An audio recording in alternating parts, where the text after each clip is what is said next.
Welcome to the deep dive. Yeah. Today, we're diving into the world of Black Friday. Ooh, fun. Yeah. Maybe you're getting ready for some shopping yourself, Yeah, definitely. or just curious about how it all began. Well, get this. Black Friday wasn't always about those crazy shopping deals. It's true. It actually meant something completely different back in the day. Yeah, the first time Black Friday shows up is all the way back in 1869. Wow, really? And it had nothing to do with shopping at all. It was about, well, a financial crisis, a stock market crash, really. I'm interested. Yeah, the U.S. gold market crashed, and it was a pretty dark day, for the economy. So Black Friday starts with a financial panic. It did. But how did we get from, like, a stock market crash to, everyone rushing to the mall? Right. Well, the Black Friday we know, and maybe love... Or love to hate. Haha, right. That one really takes shape in the 1950s in Philadelphia. Right. The day after Thanksgiving, the city would just be flooded with shoppers, Bruh. the suburbs, all heading in to do their holiday shopping. So like everyone hitting add to cart at the same time, but like way before the internet. Exactly. But picture this. Tons of people, streets are jammed, sidewalks are packed. Sounds kind of fun. It was total chaos. Stores were overflowing, shoplifting was rampant, and the police, oh man, they were overwhelmed. I bet. They're the ones who started calling it Black Friday. Long shifts, headaches, just trying to keep things under control. Wow. So Black Friday starts out as like a day the police dreaded. Pretty much. It's funny how it's like the biggest day for retailers now. I know, right? So how did that change happen? How did Black Friday go from like a negative thing to a positive one? Well, that's where some clever marketing comes in. It was the 1980s, and retailers saw a chance to, reclaim Black Friday. To make it their own. Exactly. They started pushing this idea of stores going from in the red, like operating at a loss, to in the black, making a profit. So they flipped the script, basically. They did. And it worked. That's kind of how Black Friday became, the shopping event.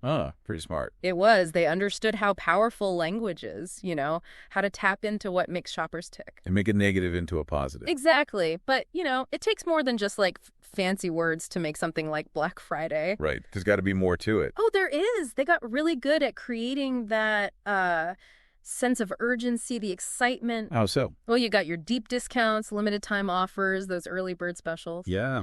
And then there's the loss leaders. Loss leaders. What are those? So those are products they actually sell at a loss. Really? Why would they do that? To get people in the door. The idea is once you're there, you'll buy other stuff at full price. So it's like they're betting on you buying more than just the sale item. Exactly. It's a classic retail trick, and it works especially well on Black Friday. It's true. I've definitely fallen for that before. We all have. And Black Friday itself, well, it's not just one day anymore, is it? Yeah, it feels like it's like a whole week now, or even longer. You're right. It's become this week-long, sometimes even month-long thing. Deals pop up earlier and earlier. As soon as Halloween's over, practically. Practically. And of course, it's not just about the physical stores anymore either. All right, online shopping is huge now. Huge. E-commerce has really changed the game for Black Friday. And that's where, like, Amazon comes in, right? Exactly. They were a driving force with their first Black Friday sale back in 2005. Yeah, and then Cyber Monday, that's all online, too. Right. Dedicated just to online deals. So Black Friday's gone global and digital. It has. It's spreading like wildfire. Canada, the UK, Australia, India. It's everywhere. Wow. From a Philadelphia police headache to a worldwide phenomenon. I know, right? It's amazing how it's evolved. Speaking of evolution, let's rewind a bit. Okay. We know it started with, that financial panic in 1869. Right. Then shifted to those shopping crowds in Philadelphia in the 50s. Yeah. But when did retailers actually start using Black Friday the way we do now? Well, the first time we see it in like a retail context is in Philadelphia newspapers in the 1960s. Okay. But it's really the 80s with that retail boom. That makes Black Friday the biggest shopping day. So the 80s are like Black Friday's teenage years, all that energy, maybe a little reckless. Yeah. And then, bam, the late 90s and early 2000s hit, and e-commerce changes everything. Online shopping takes over. Yeah, it transformed Black Friday, took it from fighting over limited stock in stores to, well, shopping from your couch. Much more comfortable. Definitely. This shift, though, it created new challenges for retailers, but also, huge opportunities. And they definitely capitalized on this opportunity. They did. I mean, in 2023, Black Friday brought in over $9 billion in online sales just in the U.S. $9 billion. That's crazy. It is. And social media, it just amplifies the whole thing. Right. It's everywhere. It is. Influencers, brands, they're all over it, pushing deals weeks in advance. It's hard to escape. It really is. But amidst all that excitement, there are some downsides to Black Friday. Oh, absolutely. Like there are those concerns about overconsumption, the environmental impact, and the retail workers who have to deal with it all. Right. It's not all sunshine and roses. It's not. Plus, there's competition from Cyber Monday. Online shopping keeps growing. It's a complex landscape for sure. It is. Black Friday's become so much more than just shopping, It's a cultural thing, a social experience. It says something about how we view consumption. That's a great point. It makes you think about, the psychology behind it all. It really does. Mm-hmm. And we've only just scratched the surface. I know, right? After a quick break, we'll dive even deeper into the cultural impact of Black Friday and explore some thought-provoking questions about its future. Stay with us. Can't wait. Welcome back to The Deep Dive.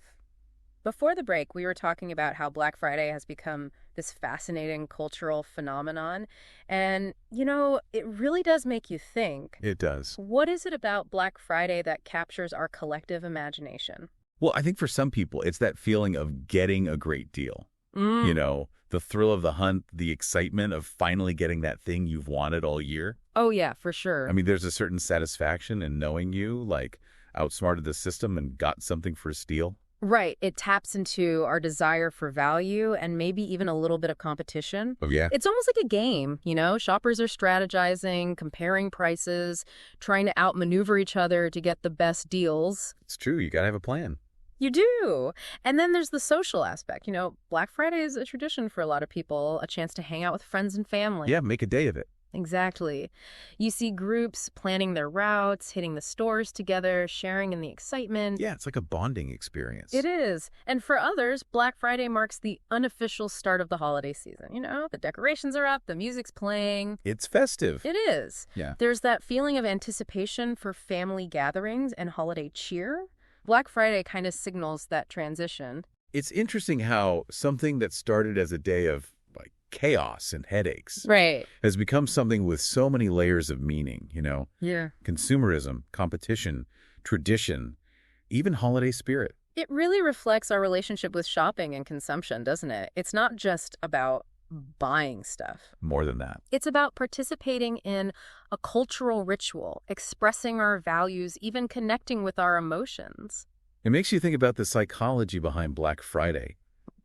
How retailers have created this event that taps into so many different parts of us. Speaking of psychology, think about the marketing strategies they use, those limited time offers, countdown clocks, doorbuster deals. Oh, I totally fall for that. They're all designed to create that sense of urgency, that scarcity, pushing people to buy on impulse. It's true. When I see those countdown timers, I feel like I have to buy something. It's a powerful tactic. It plays on our fear of missing out, that desire for a good deal, maybe even a bit of herd mentality. And then there's how Black Friday is portrayed in the media and pop culture. Movies, TV shows, even memes, they all make fun of that Black Friday frenzy. Yeah, like people camping out in front of stores, pushing and shoving through crowds, fighting over the last TV. It's become this, caricature of itself, hasn't it? It has.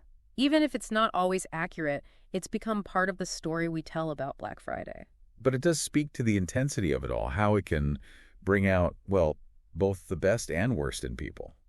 It's true. There have been some pretty wild Black Friday stories over the years. Oh, yeah. Let's do that. It makes you wonder, as Black Friday keeps evolving, will it always be associated with this kind of, consumer frenzy? Yeah. Is it possible for it to become something more, mindful, more sustainable, less about just buying stuff for the sake of buying?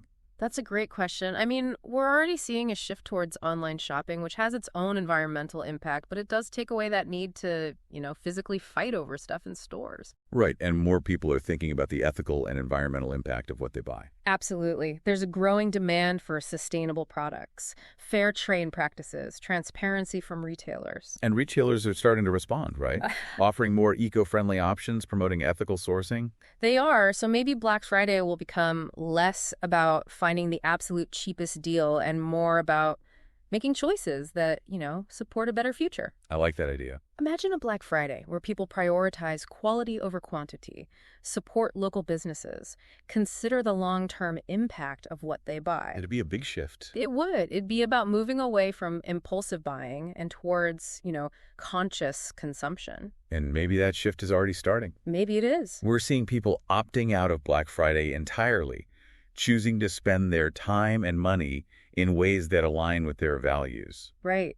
And that's powerful. It shows that consumers have a voice, that they can influence change, shape the future of retail, redefine what Black Friday means to them. So as Black Friday continues to evolve, Yep. it's facing these big questions about its impact on the environment, on workers, even on our own well-being. It is. And that tension, that's what makes it so fascinating to analyze. It's like a microcosm of our society's changing values. Yeah, on one hand, we have this desire for stuff, the thrill of a bargain. Absolutely. And on the other hand, we're realizing we need to be more responsible, more ethical in our consumption. It's complex. There are no easy answers. Right, and it'll be interesting to see how Black Friday navigates all of this, as we move further into the 21st century. Will it become more about conscious consumerism, less about just mindless spending? It's a big question. It is. Will we see more support for local businesses, more investment in durable goods, more focus on experiences rather than just possessions? Or will Black Friday remain a symbol of, our never-ending desire for more? Only time will tell. But one thing's for sure, Black Friday is a force to be reckoned with. It definitely is. And how it evolves, it's going to reflect our changing values as a society. Absolutely. And before we wrap up our deep dive into Black Friday, let's take a moment to, just reflect on how this event has impacted our lives and our culture. Okay. I think it's safe to say that Black Friday is more than just a shopping event. Oh, for sure. It's a cultural touchstone, Yep. a social experience, and, well, it reflects our complex relationship with consumerism. It sparks debate. It generates excitement. It even makes us think introspectively. It does. It's a reminder that even something as, seemingly simple as shopping can have a huge impact on our economy, our environment, our values. Well said. And on that note, we'd love to hear from you. Yeah. What are your thoughts on Black Friday? How has it evolved over the years, and how do you see it shaping the future of retail and consumption?